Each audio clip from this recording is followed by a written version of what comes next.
예, 오늘 추석 연휴가 아마 어제부터 본격적으로 시작이 되었던 것 같습니다. 그래서 많은 분들이 고향을 가기 위해서 이동 중에 있는데요.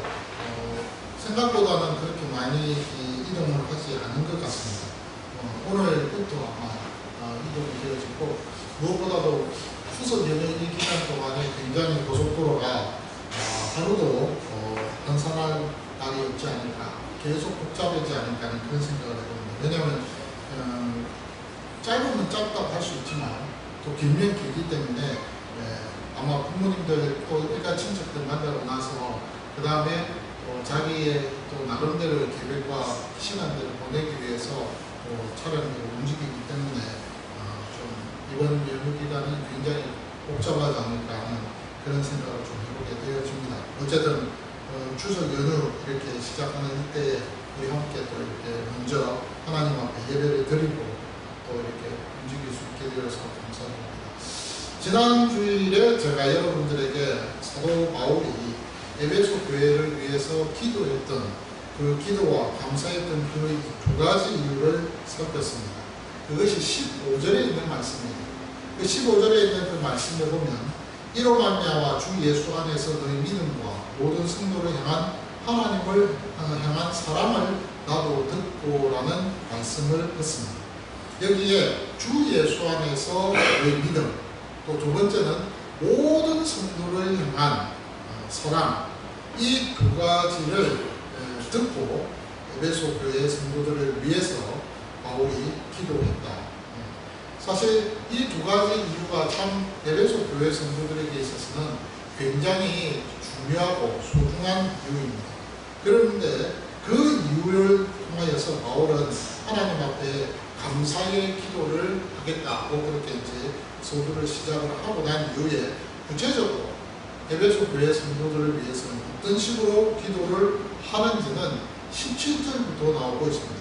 오늘 본문에 보니까 17절에 우리 주 예수 그리스도의 하나님 영광의 아버지께서 지혜와 계시의 영을 너희에게 주사 하나님을 알게 하시고 라는 이 17절에 있는 이 말씀이 바로 이제 바울이 에베소 교회 성도들을 위해서 기도했던 첫 번째 기도의 제목입니다. 한마디로 이야기하면 하나님을 알아가는 그 삶에 있어서 에베소 교회가 열심을 내었으면 좋겠다 하는 그런 의미로서 이 기도의 제목을 하나님 앞에 기도하였다고 그렇게 바울이 설명을 하고 있습니다. 많은 영적 지도자들이요 보면은 자신들의 성도들이나 제자들을 위해서 또는 영적 후배들을 위해서 이렇게 기도할 때 보면 그 신앙의 성장을 위해서 기도하는 경우들이 참 많습니다. 목사님 저도 마찬가지예요. 목사님 저도 우리의 지체들을 위해서 기도할 때 보면 예를 들면 하나님 그들의 가정과 그들의 건강과 그들의 앞날을 위해서 그렇게 기도도 하지만은 또 그들의 영적 생활에 있어서 신앙 성장도 꼭 필요합니다.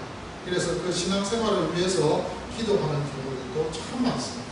근데 실제적으로 이 기도보다도 더 우선시 되는 기도는 오늘 본문에 나오는 이 바울이 에베소 교회 성도들을 위해서 기도했던 이 기도의 제목이 더 중요하고 더 소중하다는 그러한 사실입니다. 하나님을 알게 해달라 하는 이 기도죠. 오늘 본문에 영광의 아버지께서 지혜와 계시의 영을 통해서 영을 너희에게 주어서 정말 하나님을 알아가는 그 일에 힘을 쓰는 그런 지체들이 되게 해달라고 하나님 앞에 기도하는 이 기도가 어떤 면에서는 더 중요하고 더 가장 근본적인 그러한 기도의 제목이라는 사실입니다. 실제적으로 오늘 우리가 보통 보면은 모태신앙이라든지 또 중간에 믿기 시작한 그러한 성도들이라든지 아니면 어릴 적에 믿기 시작한 성도들이라든지 어떤 경우든지 간에 그리스도 예수를 인격으로 만난다는 것은 진짜 중요합니다. 왜냐하면 여러분 예수 그리스도를 인격으로 만나야 영적인 체험을 통해서 성장이 있기 때문에 그렇다는 거예요. 무엇보다도 거룩한 그러한 삶을 살아가는 데 있어서 이것이 출발이 되기 때문에 더더욱 그렇다는 거예요. 그러니까 여러분 실제적으로 어떤 면에서 볼 때는요, 우리가 그리스도 예수를 인격으로 만난다는 것이 매우 중요합니다. 근데 여러분 이것이 전부가 아니라는 거예요. 그리스도 예수를 만나야만이 우리 신앙의 첫 발을 내딛는 첫 단계가 된다는 사실입니다. 예수 그리스도를 만나지 않고서는 우리 신앙생활에 있어서 첫 발을 내딛는 그러한 경험은 할 수가 없습니다. 마치 여러분 우리가 이제 대학을 졸업하고 나서 졸업장을 따잖아요. 그러면 그 졸업장을 딱 따는 순간에 그때부터 다 끝났다가 아니에요. 그때부터는 이제 사회 초년생으로서 첫 출발이 시작이 되어집니다. 그 대학 졸업장뿐만 아닙니다. 우리가 살아가면서 무슨 자격증을 따잖아요. 열심히 공부해서 자격증을 땄어요. 그러면 그 자격증을 딴 그것으로 끝나는 겁니까? 아닙니다. 그 자격증 때문에 그 자격에 준하는 그 역할과 그 삶을 살아가고 그 책임을 다하는 그 삶이 시작되어진다는 그런 말이 아니겠습니까? 마찬가지예요. 우리가 그리스도인들이 예수 그리스도를 인격으로 만났다라고 했을 때는 그 만난 그것 자체가 전부가 아니에요.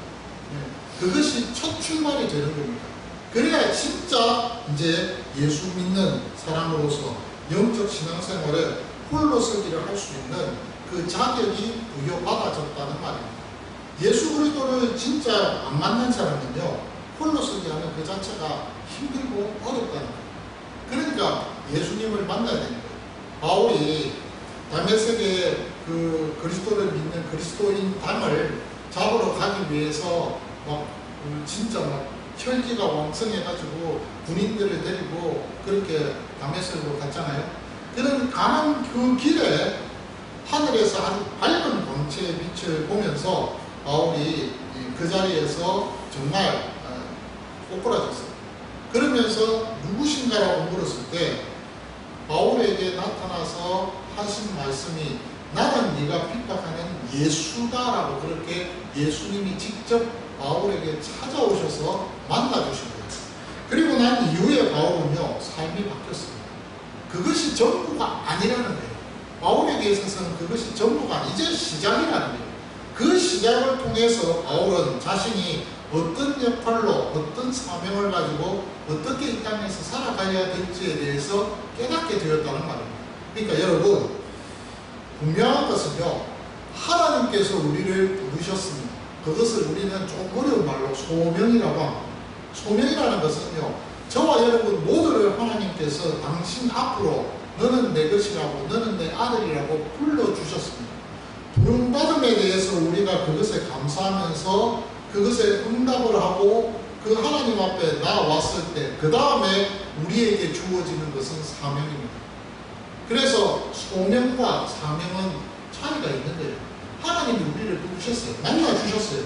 그리고 만나주시고 난 이후에 우리에게 무슨 일을 해야 될지에 대한 사명을 우리에게 또 보여주셨다는 그런 말입니다. 어쨌든 여러분, 우리가요, 신앙생활에 있어서 가장 중요하고 가장 기본적으로 필요한 것, 그것은 바로 실질적으로 하나님 앞에서 부름을 받았다는 이 자체를 인정하는 거예요. 근데 그것보다도 더 중요한 것이 뭐냐? 하나님을 알아가는 삶이라는 거죠. 그래서 오늘 에베소 교회를 향해서 바울은 이렇게 기도하기를 지혜와 계시의 영을 주사 하나님을 알게 하는 그 일에 힘쓰는 성도들이 되게 해달라고 그렇게 기도를 하고 있다는 사실입니다. 실질적으로 여러분, 우리가 기도할 때요, 우리 자신들이 가만히 돌이켜보면 내중심적인 기도가 참 많은 것 같아요. 하나님 이거 해주시고 저거 해주시고, 정말 어떤 면에서 보면은 막달라를 더 정말 바라보는 그런 기도인 것 같습니다. 막달라 말이 아시죠? 그 막달라는 그런 기도 제목인 것 같아요. 그런 기도를 우리가 계속해서 하고 있어요. 너무 자기 중심적이에요. 근데 어떤 면에서 그런 자기 중심적인 그 기도의 제목을 내 필요를 채워달라고 기도하는 것보다 그 필요를 채워주는 것을 하나님 입장에서 생각해보고 기도할 때에 그것이 어떤 면에서는 하나님의 편에서 하나님 중심의 기도가 되지 않느냐는, 기도는 내가 합니다. 기도는 내가 해요. 하나님 맞습니다. 제가 이렇게 하고 이렇게 하고 이렇게 하고 하나님 앞에 정말 무릎을 꿇고 여러분들이 기도를 합니다. 근데 기도를 할 때 그 기도하는 가운데에서 하나님이 정작 나에게 원하시는, 또 나를 통해서 하시고자 하는 그 일이 무엇인가를 생각하면서 기도할 때, 그것이 내 중심의 기도가 아니라 하나님의 필요를 채우는 그런 기도가 되어진다는 사실입니다. 그런 차원에서 오늘 바울의 이 기도는요, 바로 하나님이 기뻐하시는 기도였습니다. 하나님의 마음을 흡족하게 하나님의 뜻이 무엇인지를 밝혀주는 그런 기도의 제목의 첫 번째랍니다. 그것이 바로 지혜와 계시의 영을 너희에게 주사 하나님을 알게 해달라는 그 기도의 제목이었다는 사실입니다. 자, 그렇다면 여러분, 하나님을 안다는 것이 뭘까요? 하나님을 어떻게 아는 것일까요? 오늘 17절 이 끝부분에 보면은 여기 원문을 대조해 보니까 조금 여러분 놀라운 사실이 있습니다. 뭐 국어 공부는 아니지만 그래도 여러분들에게 이 부분은 좀 설명하는 것이 좋지 않을까 싶죠. 17절의 끝부분에 보면 너희에게 주사 하나님을 알게 하시고 라고 그렇게 되어 있잖아요. 여기에 하나님이라는 이 단어, 그 끝부분에는 하나님을 알게 할 때 이 하나님이라는 이 단어가 원래는 인칭 대명사로 되어 있어요. 그라는 단어로 되어 있어요. 그러니까 그를 알게 하시고 라고 되어 있어요. 이 그는 바로 앞에 수식어는 17절 초도에 있는 뭡니까? 우리 주 예수 그리스도의 하나님, 요 부분을 이야기하는 거예요. 그러니까 하나님을 가리키고 그 다음에 알게 하시고 라고 하는 이 원문을 가만히 보니까 에피그노시스라는 단어예요. 이 말은 뭐뭐에 대해서 아는 거예요. 근데 지금 우리 이 본문에서는 알게 하시고 라고 했을 때 이것이 동명사처럼, 동사와 명사처럼 그런 분위기가 들어요. 근데 원문에서는 명사입니다. 명사. 그러니까 지식이라는 단어, 뭐뭐에 대한 지식이라는 그 말로 번역이 가능하다는 말이에요. 그러니까 하나님에 관한 그 지식, 그 지식을 에베소 교회 성도들이 갖기를 원합니다. 바울은 그렇게 지금 기도하고 있는 것입니다. 이 지식은요, 어떤 간접적인 그 어떤 과정 속에서 얻은 지식이 아니에요. 그렇다고 해서 뭐 일반적인 지식도 아닙니다. 이것은 직관적입니다. 직접적입니다. 특별한 것입니다. 개인적인 것입니다. 이러한 지식을 바울이 에베소 교회 성도들이 하나님을 알아가는 그 과정 속에서 얻기를 원했다는 겁니다. 개인적으로 하나님을 아는 것이 중요하다는 거예요. 개인적으로. 그리고 또한 직접 아는 것이 중요하다는 거예요. 어떤 뭐 경험 속에서 알고 어떤 뭐 과정 속에서 이렇게 아는 것이 아니라 내가 직접 보면서 그것을 알아가는 거예요. 그래서 직관적이라는 거예요. 정말로 직접 모든 것을 체험하는 그런 지식을 갖기를 원했다는 거예요. 그래서 여러분, 구약에 보면 아모스 3장 2절에 보면 이런 말씀이 있어요. 내가 땅의 모든 족속 가운데 너희 말을 알았나니 그러므로 내가 너희 모든 죄악을 너희에게 보응하리라 하셨나니 라고 되어 있습니다. 여기 이 말씀에 여러분, 내가 너희만 알았다라고 했을 때 이 표현, 이것이 히브리어 단어로 말하면 우리가 헬라어에서 에피그노시스라는 그 단어와 같은 단어예요. 70년에 보면. 그러니까 무슨 말입니까? 너희만 알았다. 그러니까 다른 것도 다 알지만 그 알고 있는 그 모든 것들 중에서 유독 너희에 대해서만 알고 있다. 이 말입니다. 그러니까 이 말 에피그노시스라는 이 단어 자체가 뭐냐면 모든 것을 우리가 다 알고 있다는 거예요. 다 알고 있지만 그 가운데서 딱 오직 하나 하나님에 관한 그 존재에 대해서만은 우리가 좀 더 구체적으로, 더 직접적으로, 더 확실하게, 특별하게 알아가기를 원한다. 그런 의미입니다. 그래서 바울은 지금 이 에베소 교회 성도들이 하나님에 관한 모든 속성에 대해서 개인적인 차원에 있어서 직접적으로 알기를 원했다는 거예요. 뭐 어떤 모든 면의 경험을 가지고 그렇게 살아가는 그 과정 속에서 조금 더 우리가 좀 노골적으로, 이거는 이런 표현을 쓰면 좀 그렇지만 주관적인 그런 알아가는 삶도 필요하다는 말입니다. 그래서 바울은 이러한 지식이 에베소 교회 성도들에게 있어야 되겠다고 생각하고 기도했다는 거예요. 하나님의 속성이 뭐가 있습니까?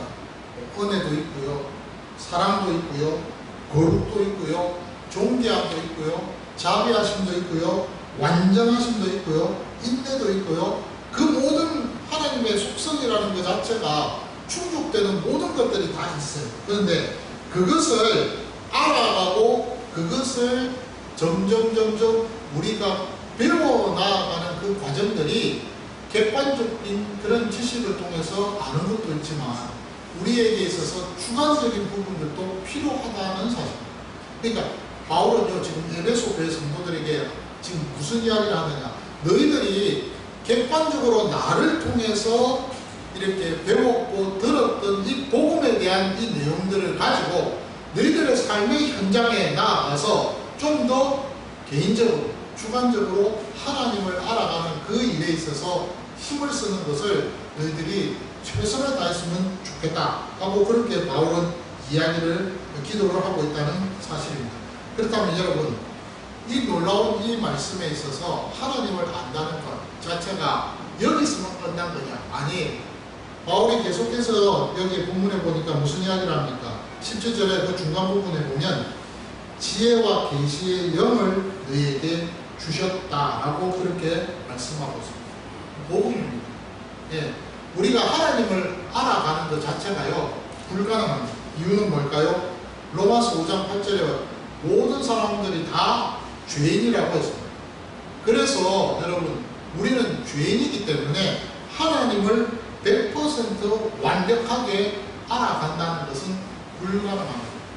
하나님에 대해서 어떻게 알 수 있고 그 하나님에 대한 그 뜻을 우리가 어떻게 파악할 수가 있어요? 못해요. 알 수가 없어요. 제가 부교육자로 사역하는 그 과정 속에서 많은 경험들이 있었습니다. 물론 뭐 사역자로서 지금도 사역하면서 경험하는 일들도 있습니다. 그런데요, 그 경험 중에서 가장 제가 하나님의 뜻 안에서 우리가 파악하지 못했던, 왜 이렇게 하나님이 이렇게까지 하실까라고 정말 가슴 아파하면서 힘들었던, 이해 못했던 것이 있습니다. 그것이 뭐냐면 태어난 지 6개월 된 아이가 죽은 거예요. 네, 그거 진짜 이해가 안 되더라고요. 왜 하나님이 이렇게 하셨을까? 또 하나, 20살, 20대 되는 청년이 새벽에 새벽 기도를 가다가 차에 치여서 죽었습니다. 그것도 장립 집사님 아들이. 또 이해가 안 되는 거예요. 이해가 안 돼요. 뭐 여러 가지 많은 그런 경험들이 저에게 있었습니다. 그런데요, 그렇게 하나님의 뜻, 하나님의 그 생각과 그 마음과 하나님의 그 계획을 여러분 완벽하게 다 알고 이해한다는 것, 깨닫는다는 것은 이렇게 우리에게 있어서는 불가능합니다. 왜냐하면 우리가 죄인이기 때문에, 우리의 이성 자체가 죄로 물들어 있는 부분이 있었기 때문에. 그런데 그 물들어 있는 그 이성과 생각들을 조금씩 그리스도의 그 영으로 우리가 씻음 받으면서 이제 우리가 하나님의 사람이 되어가는 과정이 성화의 과정이니까 사실은 이해가 못하는 거죠. 근데 놀라운 것은 바울이 지금 우리에게 알려주는 것입니다. 너희들이 하나님을 알아가는 그 과정을 너희들이 노력해갖고 되는 것이 아니야. 이미 하나님을 알아갈 수 있도록 모든 과정들을 우리 하나님께서 깔아놓으셨어요. 멍석 깔아놓듯이 딱 다 알아놓으셨다고 그렇게 설명을 하고 있다. 그것이 뭐냐면 지혜와 계시의 영을 너에게 이미 주셨다. 주었다. 주사라고 했을 때 이 원문은요, 시제가 이미 주셨습니다라고 하는 그 과거 완료형입니다. 그러니까 실제적으로 이미 하나님이 지혜와 그 계시의 영을 그 당신의 그 기쁘신 뜻 안에서 우리를 하나님의 아들로 삼아주신 그 순간부터 그것을 우리에게 주셨다. 그래서 우리가 그 영이 우리 속에 있게 되어졌다는 그런 말입니다. 그 사실에 대해서 예레미야 31장에 보면 33절과 34절에 이렇게 이야기합니다. 뭐라고 되어 있냐면 이렇게 이야기합니다. 그러나 그날 후에 내가 이스라엘 집과 맺을 언약은 이러하니 곧 내가 나의 법을 그들의 속에 두며 그들의 마음에 기록하여 나는 그들의 하나님이 되고 그들은 내 백성이 될 것이라 여호와의 말씀입니다. 이 앞에 있는 이 말씀입니다. 그들이 다시는 각기 이웃과 형제를 가리켜 이르기를 너는 여호와를 알라 하지 아니하리니 이는 작은 자로부터 큰 자까지 다 어떻다고요? 나를 알기 때문이라고 하죠.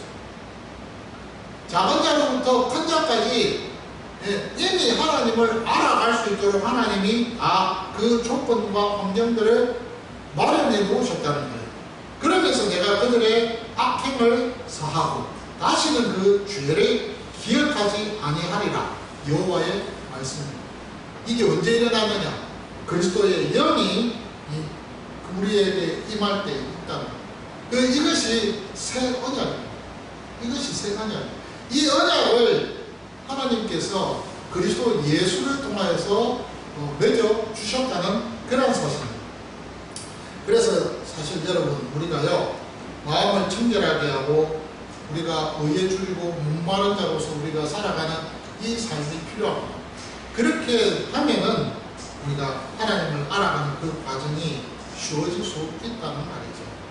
오늘 그런 부분에 있어서 바울은요 우리에게 있어서 하나님을 알아가는 그 알에 대해서 가르쳐주고 있습니다.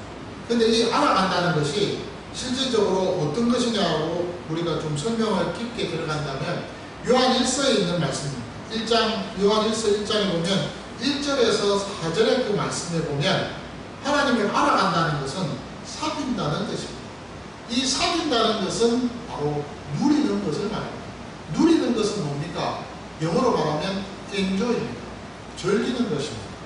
그러니까 오늘 요한 1서 1장에 보면은 거기에 1절에 그 1장의 2절과 3절에 보십시오. 거기에 보면 이 생명이 나타나신 바 된지라 라고 그렇게 말씀하시고 나서 이 영원한 생명을 우리가 보았고라고 했습니다. 이 영원한 생명이 누구십니까? 예수 그리스도십니다. 예수 그리스도 그분을 보았고 증언하여 너희에게 전하는데 이는 아버지와 함께 계시다. 이 성자 하나님 예수 그리스도가 성부 하나님 아버지와 함께 계시다가 우리에게 나타나신 바 된 것이시니라. 3절입니다. 우리가 보고 들은 바를 너희에게도 전하면 너희로 우리와 사귐이 있게 하려 함이니 우리처럼 예수 그리스도와 사귀는 그 사귐이 있기를 원하니 우리의 사귐은 아버지와 그의 아들 예수 그리스도와 더불어 누리니라고 그렇게 말씀하고 있습니다. 그러니까 그 누린다라는 것 자체는 사귀는 거예요. 사귀는 것은 바로 하나님을 알아가는 삶이라는 거예요. 자, 여러분 오늘 예배 마치고 나서 이제 우리가 이제 각자 고향으로 돌아갑니다. 고향에 가서 부모님을 만납니다. 왜 갑니까? 왜 가죠? 당연히 뭐 부모 만나는 것이 당연한 거니까 만나는 겁니까? 네, 그럴 수도 있죠. 저는 뭐 고향이 없습니다. 양가 우리 친척 우리 양가 부모님들이 다 천국 가 계시기 때문에 제가 뭐 갈 데가 없어요. 갈 데가 없어서 만약 간다면 이제 자녀들에게 가든지 아니면 자녀들이 저에게 찾아와야 됩니다. 아니면 저는 또 형제가 없다 보니까 실제로 우리 처가의 친척들 그렇죠? 우리 형제들 제 아내 형제들을 만나서 같이 또 시간을 보내는 그런 시간입니다. 그런데 제가 곰곰이 생각해 보는 것은 그렇게 가서 그들과 함께 만나서 시간을 보냅니다. 그리고 쉽게 말하면 사귀는 거죠. 사귀는 거예요. 알아가는 것입니다.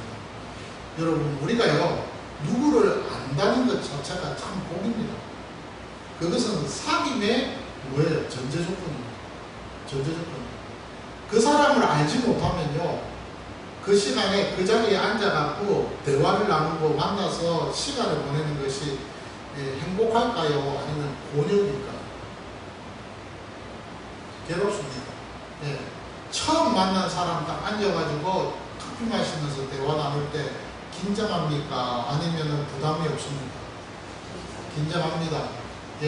여러분들 남녀 성남성녀들이 데이트할 때 처음 만났을 때 긴장합니다. 두 번째, 세 번째, 네 번째 만나면 긴장이 조금 풀립니다. 그리고 나서요 여러분 시간 딱 지나고 나서 손잡으면 그때부터 더 시간이 풀리고요. 그 다음에 첫 키스 씻어 들어가고 나면 그 다음부터는 뭐 끝장입니다.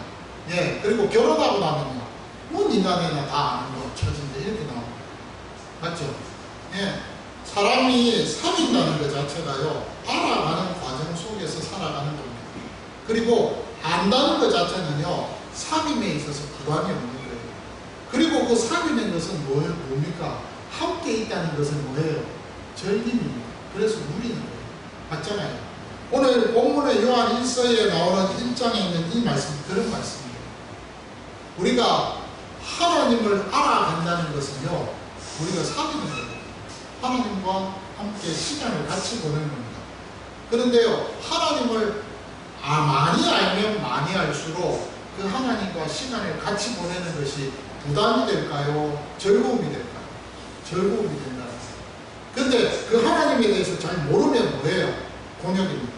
그래서 여러분, 기도할 때 하나님을 많이 알면 알수록 기도 시간이 짧을까요? 길까요? 길어요. 그건 어쩔 수 없어요. 왜? 하나님에 대해서 너무 잘 아니까 그분에 대한 속성과 그분에 대한 성품과 그분의 삶 능력과 그분의 모든 것을 조금씩 알아가는 그 즐거움이 너무 좋으니까 기도 시간이 길어질 수밖에 없다는 겁니다. 그래서 여러분, 기도를 할 때에 즐거움이 있다는 거예요. 그러니까 오늘 우리가 바울이 지금 에베소 교회 성도들에게 차원 있는 기도의 제목을 가지고 에베소 교회 성도들을 위해서 기도하고 있는 겁니다. 예, 지혜와 계시의 영을 하나님께서 너희에게 주셨으니까 하나님을 알아가는 그 과정들이 너희에게 즐거움이 되기를 원한다는 거예요. 기쁨이 되기를 원합니다. 행복한 시간이 되었으면 좋겠다는 거예요. 그러면서 에베소 교회 성도들의 영적 성장을 도모하고 있는 것을 보게 되어진다는 사실입니다. 실질적으로 여러분, 사실 이 지혜와 계시의 영이라는 이 표현을 바울이 쓰고 있는데요, 이 지혜와 계시의 영이라는 이 표현이 굉장한 표현입니다. 우리 여기 본문의 지혜는 무엇을 이야기합니까? 이것은요, 지식을 말합니다. 알아가는 것을 이야기합니다. 그것이 바로 이 지혜의 영입니다. 요한복음에 보면, 그 요한복음의 14장에 보면 나옵니다. 요한복음 14장에 보면 16절에서 17절의 그 말씀에 보면요, 무슨 이야기가 나오느냐면 이 영을 진리의 영이라고 이야기했어요. 이 영을 진리의 영. 그래서 실제적으로 요한복음 16장 7절에 보면 무슨 이야기가 있느냐면, 그러나 너희에게 실상을 말하노니 내가 떠나가는 것이 너희에게 유익하다. 내가 떠나가지 아니하면 보혜사가 너희에게로 오시지 아니할 것이요, 가면 내가 그를 너희에게로 보내리라는 말씀이 있습니다. 예수님이 지금 그 6월절 만찬을 하시면서 그 6월절 만찬 그 자리에서 제자들에게 하시는 말씀이에요. 여러분, 요한복음 14장부터 요한복음 17장까지는 6월절 만찬을 배경으로 해서 기록된 내용입니다. 그 요한복음 14장에서 17장 중에 이 16장에 있는 이 말씀 7절은요, 6월절 만찬 중에 예수님이 제자들에게 하시는 말씀이에요. 그러면 무슨 이야기를 하느냐? 내가 이제 곧 떠난다. 근데 또 떠나야 된다. 왜냐? 왜 떠나야 되느냐면 너희에게 유익하기 때문에. 더 유익한 것이 뭐냐면 보혜사를 너희에게 보내주기 때문에 유익한 거야 라고 했어요. 여기 보혜사는 그리스도의 영을 이야기합니다. 거룩한 영입니다. 예, 우리 한글에서 번역된 것은 성령이라고 번역이 됐는데 원문에서는 거룩한 영입니다. 거룩한 영, 거룩할 성자의 영령자니까 성령이잖아요. 거룩한 영입니다. 네 거룩한 영을 너희에게 보내줄 것이라고 했습니다. 그런데요, 여러분, 이 거룩한 영을 보내준데 이 영이 우리 속에 있다는 거예요. 내 영과 함께 있다는 거예요. 그런데 그 영이 지혜의 영이라는 거예요. 그것이 요한복음 14장에 16절에서 17절에 보니까 무슨 말씀으로 되어 있습니까? 진리의 영이라고 그렇게 설명하고 있다는 말입니다. 요한복음 14장 한번 보십시오. 여기에 16절에서 17절에 한번 보세요. 내가 아버지께 구하였으니 그가 또 다른 보혜사를 너희에게 주사 영원토록 너희와 함께 있게 하리니 17절입니다. 그는 진리의 영이라고. 그는 진리의 영. 세상은 너희 그를 받지 못하나니 이는 그를 보지도 못하고 알지도 못합니다. 그러나 너희는 그를 아나니 그는 너희와 함께 거하십니다. 또 너희 속에 계시겠습니다. 예. 이 진리의 영, 지혜의 영이 우리와 함께 있고 우리 속에 거한다고 해서 그 영이 하나님을 알아가게끔 만들어 주신다는 거예요. 그리고 또 더 놀라운 것은 계시의 영이라고 했어요. 이 계시의 영은 요한복음에 보면은 14장에 9절에서 12절까지의 말씀입니다. 거기에 보면 뭐라고 되어 있느냐? 예수님께서 빌립이 이렇게 물었습니다. 빌립이 뭐라고 이야기하느냐면 주여 아버지를 우리에게 보여주십시오. 그러면 만족스럽겠습니다. 물었어요. 그랬더니 9절에 예수님이 빌립에게 하는 말이 야 빌립아 내가 너희들과 얼마나 오래 있어야 되느냐? 내가 너에게 말을 하는데 나는 나를 본 자는 아버지를 보았고 또 내가 아버지 안에 있고 아버지는 내 안에 계시는 것을 네가 믿지 못하느냐? 라고 설명을 하면서 그러면서 무슨 이야기를 하느냐면 그 영이 이미 우리에게 이 모든 것들을 보여주셨다고 했어요. 그것이 계시의 영입니다.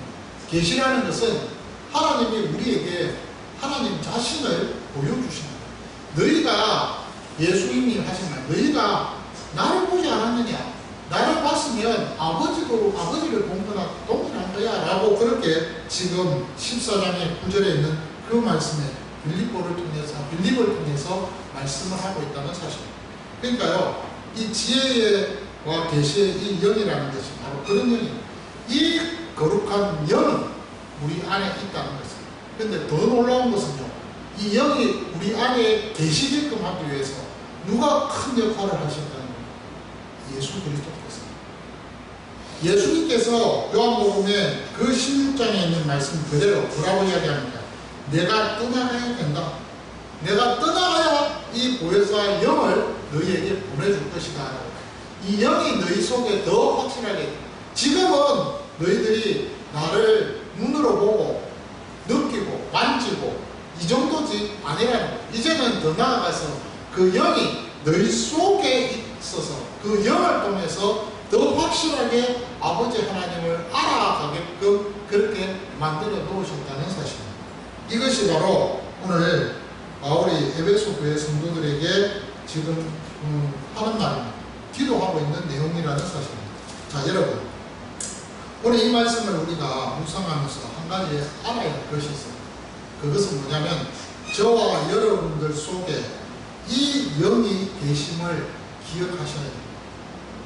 지혜와 계시의 영이 이미 우리와 함께 우리 속에 계신다는 거예요. 제가 어제 여러분들에게 말씀드렸잖아요. 내 영이 있습니다. 우리의 이 인간은요 영, 혼, 몸으로 되어 있습니다. 그래서 여러분 장례식장에 저는 장례식장에 목사니까 자주 가잖아요. 가서 보면은 육신은 흙으로 돌아갑니다. 어떤 경우에는 화장대에 가서 불로 그 몸을 다 불태워서 없으면요 한 줌에 흙이 아니라 뭡니까? 재입니다. 재. 썩으면 흙으로 되지만요 불로 태우면 재가 되더라고요. 그리고 뼈 몇 자가 나오는 거예요. 그것이 육신입니다.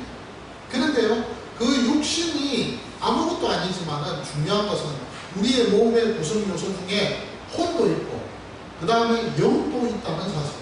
근데 그 영이 살아 움직일 때에 그때에 우리는 생명이라고 하죠. 근데 그 살아있는 그 영과 거룩한 영이 나와 내 속에 함께 있다는 거예요. 그러면서 함께 있으면서 나를 이끌어가고 있다는 거예요. 여러분들의 생각을, 여러분들의 마음을, 여러분들의 말을, 여러분들의 보는 것들을 다 그 영이 간섭하고 계시다는 거예요. 이것도 생각해보게 하고 저것도 생각해보게 하고 하는 그런 모든 것들이 그 영이 주관하고 계신다는 사실. 그런데요 그 더 놀라운 것은 여러분 그런 모든 과정 속에서 우리가 보고 듣고 느끼는 그 모든 우리의 환경 주변과 관계 우리의 모든 조건들을 통하여서 하나님께서 그것을 느끼게끔 하셨다는 거예요. 무슨 말이냐면 그 지혜와 계시의 영이 우리 속에 있으면서 우리 주변에서 일어나고 있는 모든 사건들을 보면서 아 하나님이 이런 분이시구나.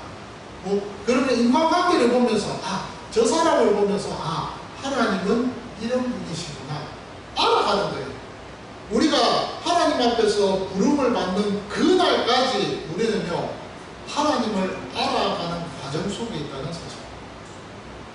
그 하나님을 알면 알수록 그분과의 사귐과 그분과의 즐거움의 시간은 더 깊어지고 더 진해질 수밖에 없다는 사실.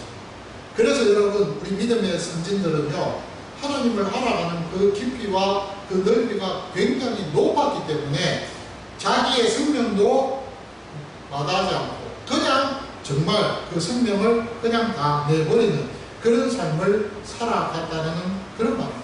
그래서 여러분 이 부분에 대해서 바울은요 무슨 이야기를 하느냐면 이렇게 이야기합니다. 고린도전서에 보면은 이렇게 이야기합니다. 이것이 지혜인데 그 깊이가 아주 깊다라고 그렇게 설명을 합니다. 그러니까 우리가 신앙생활을 하는 가운데에서 하나님 앞에서 하나님을 안다는 것은요 진짜 불가능해요. 고린도전서의 1장 21절에 보니까 사람의 지식으로는 하나님을 알 수 없다고 했어요. 불가능해요. 그거는 뭐 완전히 어쩔 수 없어요. 고린도전서의 2장의 7절의 말씀을 보면 하나님의 그 지식은 감추인 지혜라고 했어요. 그러니까 여러분 정말 사람의 지식으로는 알 수가 없어요.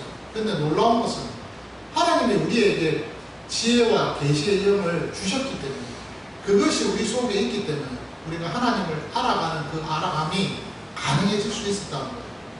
세상 사람들은 이 영을 가지고 있지 못하기 때문에 보아도 그것에 대해서 알지 못하고 들어도 듣지 못하고 만져봐도 느끼지 못하는 거예요. 그런데 우리는 뭐예요? 그 사건을 보았을 때 하나님이시구나. 어떤 사건을 들었을 때 이거는 하나님의 광대하심이구나. 어떤 일을 우리가 경험했을 때 이거는 하나님이 하신 일이지 라고 하면서 하나님의 그 성품과 속성을 알아가고 깨닫게 되어진다는 사람. 이번에 동남아에서 태풍이 엄청나게 일어났습니다. 여러분 지금 엘니뇨 현상과 뭐 이런 라니뇨 현상 때문에 온 세계의 바다가 수온이 어마어마하게 높아지고 있어요. 이러다가 진짜 큰일 납니다. 예, 큰일 납니다. 그렇다고 해서 돌아가는 공장의 그 기계 소리를 멈출 수는 없잖아요. 그 공장의 기계 소리가 멈추면은 사람의 기술은 멈추게 되고 그러면은 문명과 문화는 멈추게 되는 거예요. 그럼 망하는 거예요, 인류는. 그런데 그렇게 참 우리가 힘겨워하고 어려워하는 가운데 있는데 수온이 올라가니까 당연히 바다에서 기운이 그 하늘에 있는 기운과 만나니까 뭐가 생깁니까? 태풍이 생길 수밖에 없죠. 그 태풍의 그 일로 인해서 결국에는 지금 동남아 일대가 쑥대가 되고 있잖아요. 예. 여러분 그걸 보면서 여러분 뭘 느끼시고 계십니까? 뭘 생각하십니까? 이 날씨에 있어서 이 기후. 자, 여러분 성경에 보면 참 재미있는 표현이 있습니다. 창세기의 1장을 한번 보십시오. 낮과 밤이 있다는 것은 뭘 이야기합니까? 시간의 개념입니다. 낮과 밤이 있다는 것은 시간의 개념이에요. 그러니까 하나님이 이 땅에 이 세상을 만드시는 그 순간부터 시간이 존재하기 시작합니다. 밤이 되고 아침이 되니 하루가 됐습니다. 그것이 시간입니다. 그런데 그 다음에 그 성경에 보면은 첫째 날, 둘째 날, 셋째 날 이렇게 만들어 나갈 때에 그때 바다가 생기고 그 바다 속에서 출렁이는 그 파도 소리가 일어나는 것을 보게 됩니다. 그것은 뭐가 있다는 거예요? 바람이 있기 시작합니다. 여러분 기후가 날씨가 변화하는 것은 그 원인이 어디에서 시작되냐면 바람입니다. 바람이 불어야 그 다음에 기후가 덥고 춥고 태풍이 일어나고 비가 오고 구름이 움직이고 하는 것이 나타납니다. 그런데 이 모든 것들을 누가 만드셨다는 겁니다. 하나님 만드셨습니다. 화성에는 날씨 변화가 화성에 뭐 태풍이 일어나는데 그 태풍 자체가 금성도 그렇고 수성도 그렇고 여러분 수성은 태양 제일 가까이 있는 거잖아요. 그리고 날씨 변화가 없습니다. 태양의 광선 속에서 태양의 폭풍이 일어나는 그 과정을 여러분 보세요. 신비롭지 않습니까? 여기는 바람도 없어요. 그런데도 태양의 태풍이 일어난다는 거예요. 이런 모든 과정들을 여러분 과학적으로 우리가 볼 때도 이걸 과학이라고 이야기하는데 이거 설명 안 돼요. 근데 하나님이 그 일을 하시는 거예요. 그런 걸 보면서 와, 우리 하나님 창조주 맞네. 그 하나님이 진짜 광대하시네. 이 하나님은 굉장히 원대하시네. 그러면서도 여러분들의 삶에 지나간 과거를 딱 돌이켜볼 때 한번 퍼즐 맞추듯이 한번 맞춰보세요. 이야, 하나님이 세밀하시구나. 완벽하시구나. 그분 자체가 이렇게 될 수, 내가 알고 있는 여러 많은 신들 중에서 야, 이분이 진짜구나. 에피그노시스라는 그 지식이 나올 수밖에 없다는 거예요. 예. 다른 모든 것들은 우리가 다 아는 거예요. 아모스 3장에 있는 그 말씀처럼 하나님이 이스라엘을 볼 때, 야, 내가 다른 열방의 모든 열방의 민족들도 다 안다.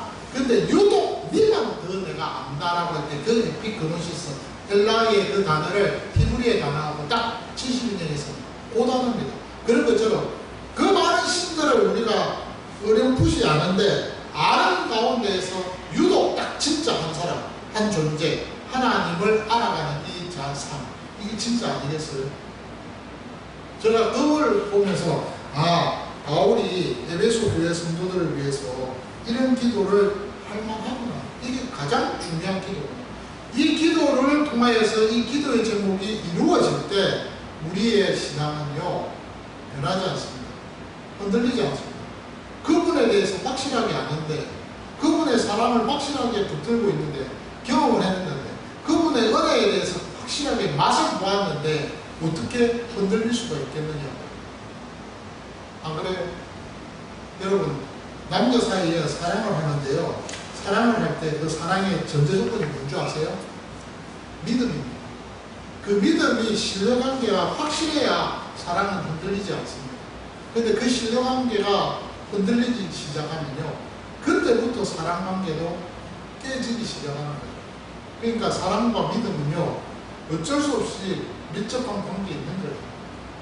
그렇듯이 우리 그리스도인이 하나님과의 관계에 있어서도 마찬가지예요. 내가 하나님을 사랑합니다는 것은 믿음이 전제되어 있고, 그 믿음이 전제되어 있다는 것은 그 믿음 속에서 우리가 하나님을 알아가는 그 알미 전제가 된 거예요. 그 알미 전제가 됐다는 것은 사귀고 있다는 거예요. 사귀고 있다는 것은 그분과의 관계에 있어서 즐기고 있다는 거예요. 즐기고 있다는 것은 내가 하나님 앞에서 사는 것이고, 하나님 앞에서 내가 산다는 것은 바로 뭐예요? 우리가 그분과 함께 동행하는 삶을 살고 있다는 표현입니다. 그러니까 우리 자신들이 오늘 이 말씀을 묵상을 하면서 이번 한 주간 우리가 추석 연휴를 맞이해서 주님과 함께 동행하는 그 삶에 있어서 한번 지난 맛을 보고 누리고, 또 가족들과 함께 즐거운 시간을 보내면서 그 하나님을 알아가는 그 과정들이 더 깊어지는 그런 시간들이 여러분 모두에게 있었으면 좋겠습니다. 이런 은혜의 주인공들 되시기를 주의 이름으로 축원합니다. 454